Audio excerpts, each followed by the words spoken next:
এটা উল্টো দিক থেকে হয়।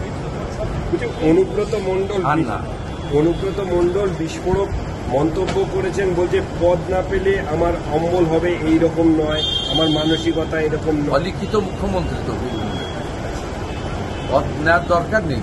পদ হলে তো ওই পদে কনফাইন্ড হয়ে যাবে।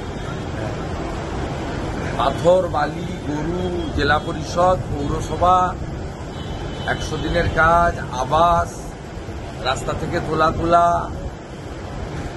সবকিছুতেই থাকতে পারবে যদি ধরুন চন্দ্রনাথ সিনহাকে একটা পার্টিকুলার দপ্তর দিয়েছে, তার বাইরে তো তার যাওয়ার সুযোগ নেই।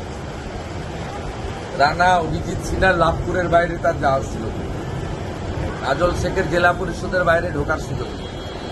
সব জায়গায় ঢোকার জন্য মিসলেনিয়াস যে স্কোপ, সেই স্কোপটা থাকে তখনই যখন মমতা ব্যানার্জির আশীর্বাদটা তার মাথায় থাকে। মমতা ব্যানার্জি ওখানে অন্তত 20টা প্রশাসনিক সভায় ডিএমএসপিদের বলেছে জ্যেষ্ঠ যা বলবে শুনবে।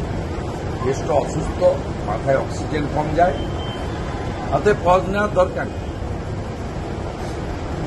ছোট মুখ্যমন্ত্রী, মমতা ব্যানার্জির আশীর্বাদ ছিল, সব জায়গা থেকে মাল তুলেছে। অভিষেক বন্দ্যোপাধ্যায় দিল্লি যাচ্ছে। অভিষেক বন্দ্যোপাধ্যায় আমি সব খোঁজ রাখি, আমার